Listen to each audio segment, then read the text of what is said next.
ดอถอยเตยក្មេងទើបតែមកដល់ថ្មីខ្ញុំគ្មានអ្វីនិយាយជាមួយអ្នកប្រុសទេ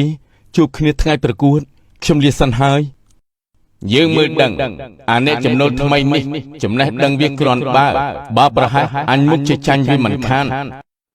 នីហេងមានអារម្មណ៍ថាមិនចូលចិត្តនាងភិបាលប្រកាសគិតថាភិបាលគឺជាអ្នកដែលពូកែនឹងអាចឲ្យនាងនីតាចូលចិត្តនិយាយអំពីការប្រកួតជុំទី1វិញមិនយូរក៏បានមកដល់នៅក្នុងភូមិបងប្រុសបងជាអ្នកចំណូលថ្មីនោះមែនទេ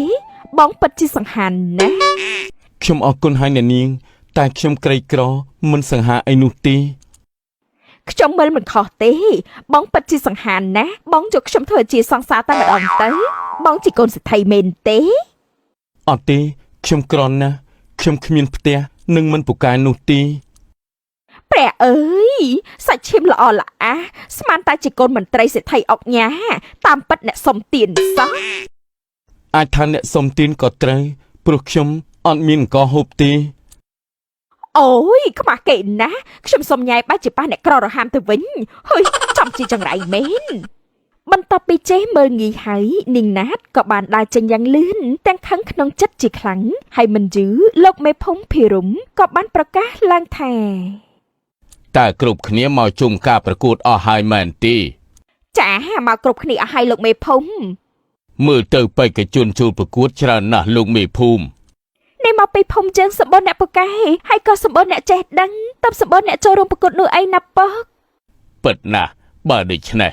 យើងគួរតែរើសឲ្យបានហ្មត់ចត់បំផុតត្រឹមត្រូវឲ្យលោកមេភូមិទាំងចំណេះដឹងទាំងសមត្ថភាពទាំងចរិតរឹកពីក៏ជាការបូករួមជាមួយនឹងពិន្ទុផងដែរបាទលោកបាឡាត់ខ្ញុំនឹងរើសឲ្យបានត្រឹមត្រូវបំផុតព្រោះថានេះគឺជាជ័យលាភីប្រចាំឆ្នាំនោះអីឥឡូវនេះបេក្ខជនរងចាំហើយគួរតែចាប់ផ្ដើមវគ្គទី1តែម្ដងទេពិតណាស់លោកមេភូមិសូមចាប់ផ្ដើមទៅ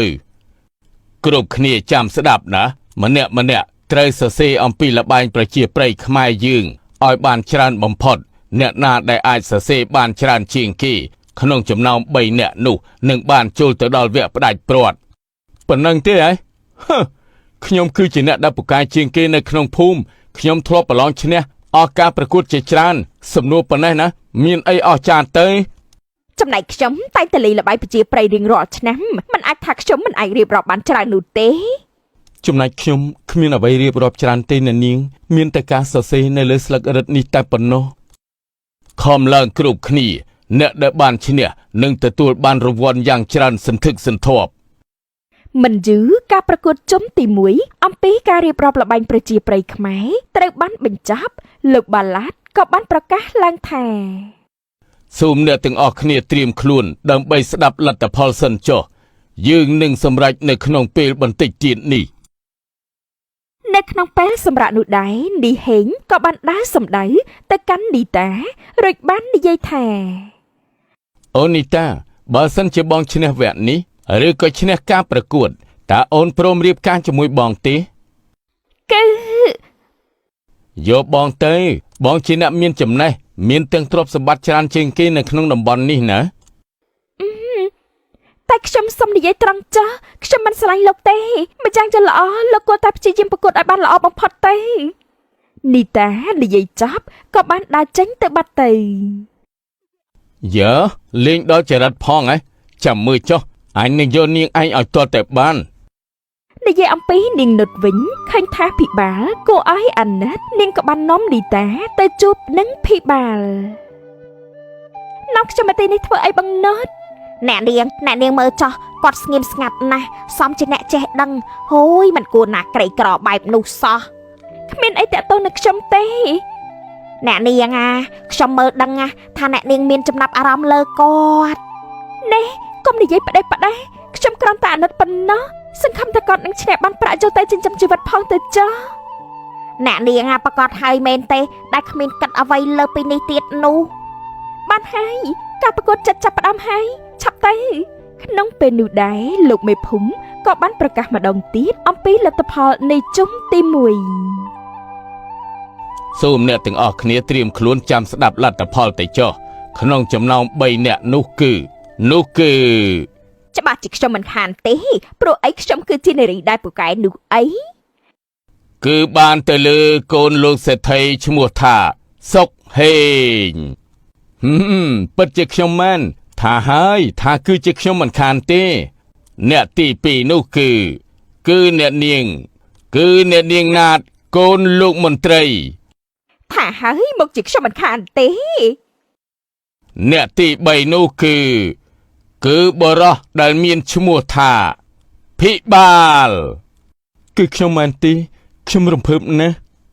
ណាក់នាងបរោះនោះជាប់ជុំទី1ហើយចាដឹងហើយបងស្ងាត់មកទេ ឥឡូវនេះយើងរកឃើញអ្នកឈ្នះនៅក្នុងការប្រកួតជុំទី1ហើយសូមអ្នកទាំងអស់គ្នាត្រៀមខ្លួននៅថ្ងៃស្អែក ចូលរួមអបអរសាទរផងណាអ្នកទាំងអស់គ្នា មែនហើយសំណួរនៅថ្ងៃស្អែកកាន់តែក្តៅកគុកជាងនេះទៅទៀតសូមអ្នកទាំងអស់គ្នាត្រៀមចម្លើយឲ្យបានគ្រប់គ្នា នីតាមានចិត្តអាណិតលើបរោះក្រីក្រជាខ្លាំងនាងក៏បាននិយាយថាខ្ញុំចង់ឲ្យបរោះនោះឈ្នះណាស់ព្រោះគាត់ក្រីក្របើបានប្រាក់រង្វាន់គាត់អាចចូលទៅផ្គត់ផ្គង់ខ្លួនឯងបានហើយអូយម៉ែណៃតើពួកយើងអាចទៅជួយគាត់តែម្ដងទៅល្អទេអីធ្វើបែបនេះមិនបានទេគ្រប់គ្នាមកជាថាពួកយើងលំអៀងមិនខានទេនិយាយអំពីនីហេងវិញបានគិតក្នុងចិត្តថា ទឹកអមរិតនៅក្នុងតឡោកនេះគឺជាទឹកដែលមានថ្នាំពុលអ្នកដែលបានផឹកសូមឲ្យពុលស្លាប់ភ្លាមផងទៅចុះ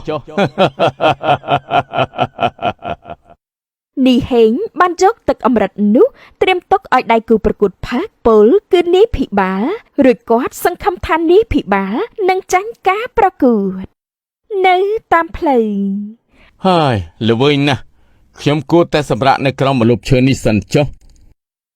ដោយមានការហត់នឿយផងនោះនីហេងក៏បានលងលក់បាត់ទៅហើយក្នុងពេលនេះដែរក៏មានសត្វខ្លាមួយក្បាលក៏បានដើរចូលមក មើលទៅបរោះ